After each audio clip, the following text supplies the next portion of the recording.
This is the story of United Airlines Flight 1722. On the afternoon of December 18th,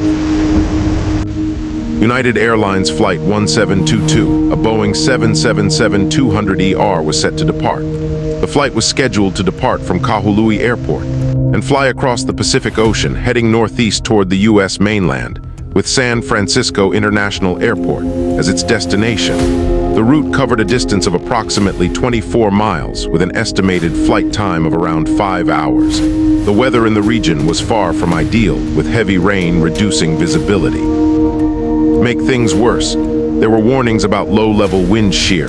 Despite these challenging conditions, United Flight 1722, carrying 281 passengers, and crew was scheduled to depart on time. The captain for the flight was a 55-year-old experienced pilot who had logged over 19,600 flight hours, of which 5,000 were on the Boeing 777, with 300 as pilot in command. For this flight, he was the pilot flying. The first officer, who had previously worked at Hawaiian Airlines, had around 5,300 flight hours. However, he had only 120 hours on the Boeing 777, making him relatively new to both the aircraft and United Airlines. V1, rotate. For this flight, he was the pilot monitoring.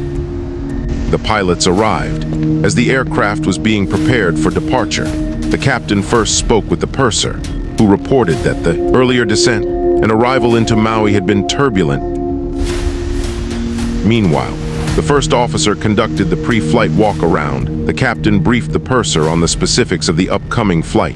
He told her about the flight details and highlighted that the flight attendants should stay seated during the climb because of the bad weather.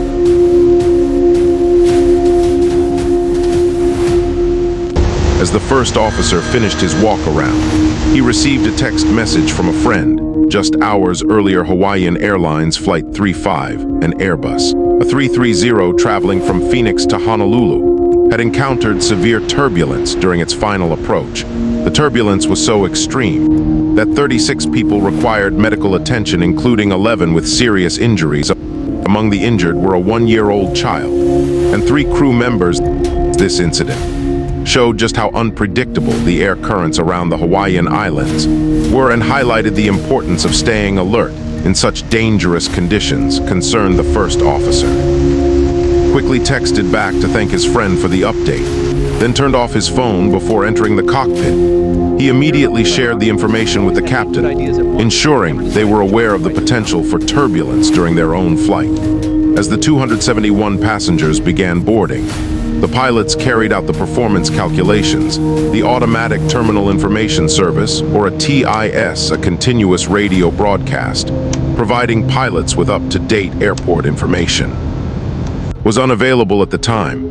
This meant the necessary information had to be obtained by contacting the tower. Runway 20 was being used for outgoing flights, and the tower informed them that the winds were reasonably light, coming from a southerly direction at around 10 knots for the performance calculations. The pilots consulted Sabre, an advanced computer system designed to calculate the optimal settings for takeoff and climb, including flap positions and engine power. The system recommended using flaps 20 and derated thrust for departure. Typically, a Boeing 777 takes off with flaps 15.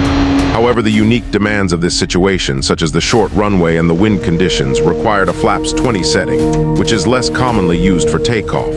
The first officer was relatively new to the Boeing 737, and taking off with flaps 20 may have been unfamiliar to him after completing all pre-flight checks in the cockpit.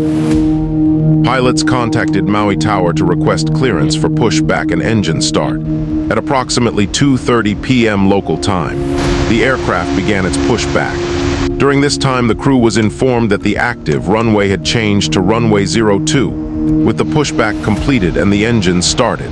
The captain and first officer reassessed the weather conditions and adjusted their takeoff configuration. For runway 02, they decided to set the flaps to 20 degrees.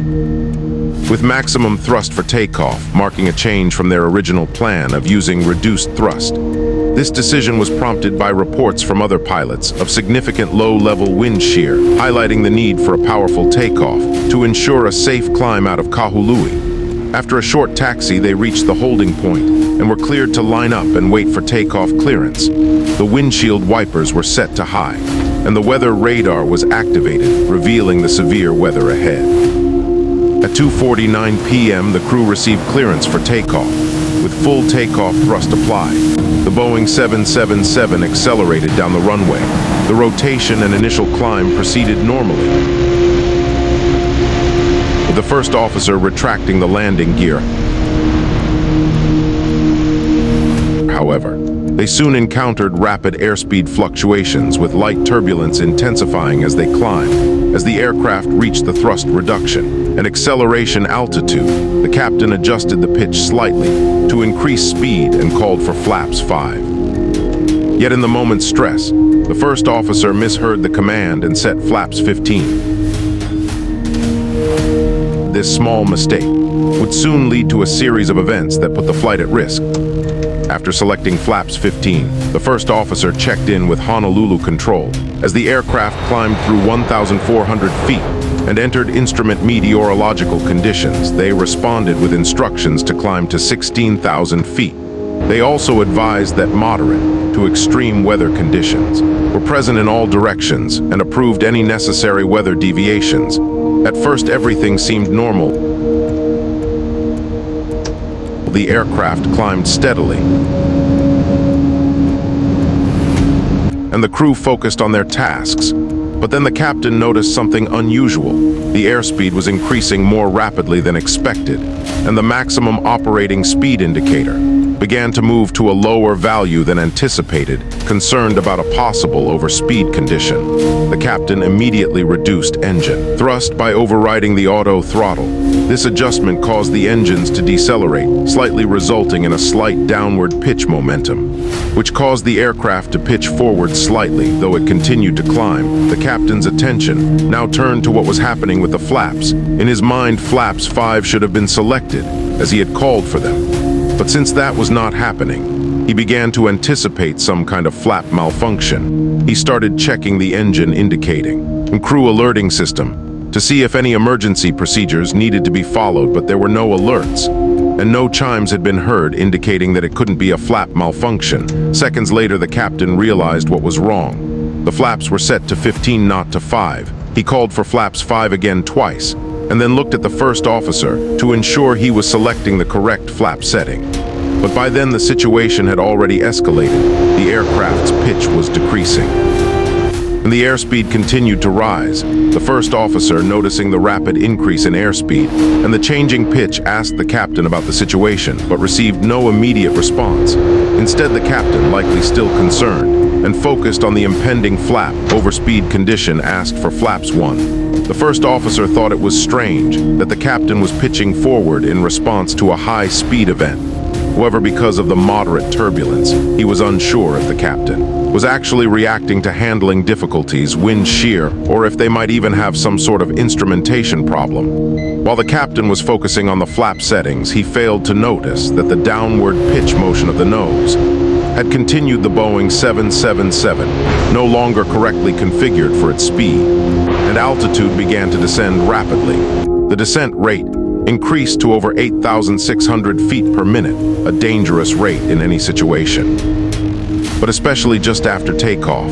And having barely gained altitude, the ground proximity warning system, a critical safety system designed to prevent controlled flight into terrain, began issuing its warnings. The system blared over and over.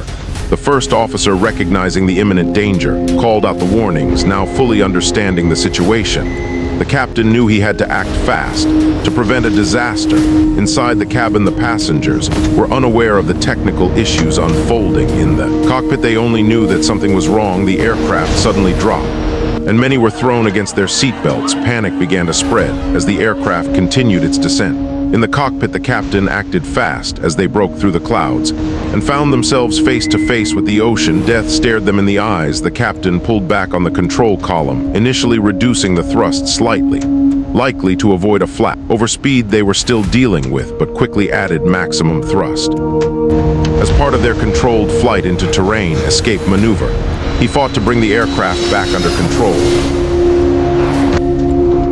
the descent finally stopped at just 748 feet above the ocean's surface. The Boeing 777 began to climb again, with the aircraft now pitched up to 23 degrees nose up, reaching a maximum climb rate of 8,680 feet per minute. The warning stopped and the immediate crisis was over, but the experience left the crew and passengers deeply shaken.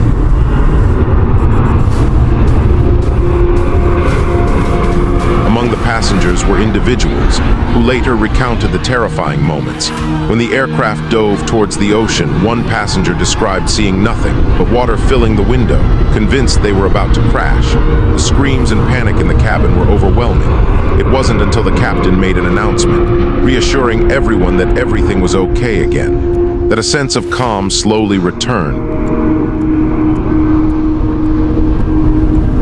From the moment the captain looked away from his primary flight display to investigate the flap issue until the aircraft reached the lowest point of its nose dive, just 748 feet above the ocean. Only about 10 seconds had passed.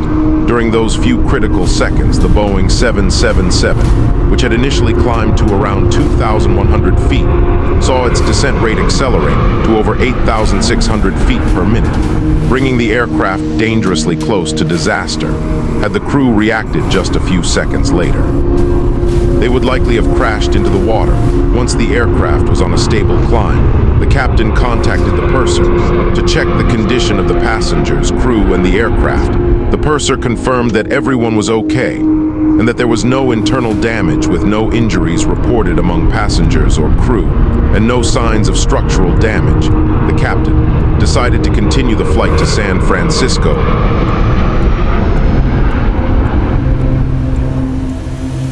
Upon landing in San Francisco, the incident was initially not reported, as there was no damage or injuries. However, the NTSB learned of the event 2 months later and opened an investigation. Unfortunately, by the time the investigation began, the cockpit voice and flight data recorders had been overwritten, which limited the available data. Despite this limitation, the NTSB's investigation revealed several critical factors that contributed to the incident. The primary cause was the miscommunication between the captain and the first officer regarding the flap setting during the initial climb. This miscommunication, combined with the severe weather conditions and the captain's manual control inputs, led to the dangerous descent. In response to the incident, United Airlines immediately took steps to prevent it from happening again. The airline revised its training modules to emphasize the importance of clear communication in the cockpit, especially during critical phases of flight. They also launched an awareness campaign at their training center, focusing on flight path management and adhering to standard operating procedures.